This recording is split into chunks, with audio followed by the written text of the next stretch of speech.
இந்து முன்னணி மாநில நிர்வாகக் குழு உறுப்பினர்.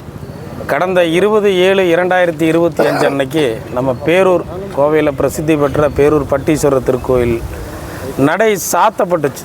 சாத்தினதுக்கப்புறம் யாரோ ஒரு தனிநபருக்காக கோயிலுடைய ஆகம விதிகளுக்கு புறந்தள்ளிட்டு அந்த நடை திறந்து தரிசனத்துக்கு ஏற்பாடு செஞ்சத ஒருத்தர் வீடியோ பதிவு பண்ணி கேள்வி கேட்டிருக்கார்.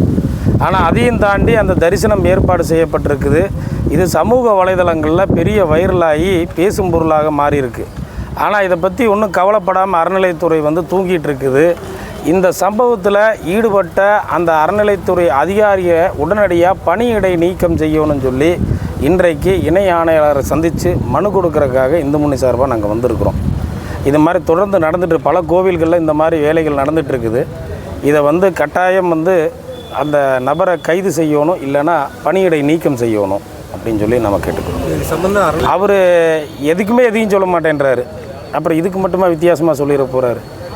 அவர் பேசாமல் கிறிஸ்தவ நலத்துறை அமைச்சராக இருக்கல அப்படின்றது அன்றைக்கி எச்ராஜா அவர் சொன்னார் இல்லைங்களா, அந்த மாதிரி பொருந்தும். நீங்கள் கோயிலுக்கு முன்னாடி ஒருத்தர் பிஜேபி இருக்கிறது அது என்ன சம்பவம் இல்லை, இந்த சம்பவத்துக்காக தான். ஏன்னா ஆகம விதியை மீறி இருக்குது அப்படிங்கும்போது அவங்க மக்கள் தன்னெழுச்சியாக வருவாங்க போராட்டம் பண்ணுறதுக்கு. ஏன்னா கோயில்ன்றது அறநிலைத்துறைக்கு ஒரு வியாபார நிறுவனமாக தான் பார்த்துட்ருக்குறாங்க.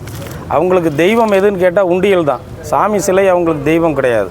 ஆனால் அங்கே நம்ம இறைவனை நம்ம மனதார நம்ம கஷ்டங்களை சொல்லக்கூடிய ஒரு தெய்வம் அங்கே இருக்குன்ற ஒரு எண்ணம் அறநிலைத்துறைக்கு துளியளவு கூட இல்லை.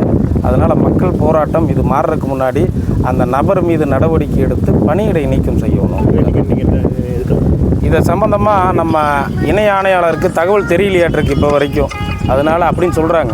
அதனால் அவருக்கு ஒரு மனு கொடுத்து ஒரு ஞாபகப்படுத்தி துறை ரீதியான விசாரணை நடத்துறதுக்காக இன்றைக்கி மனு கொடுக்குறதுக்காக வந்திருக்கும்.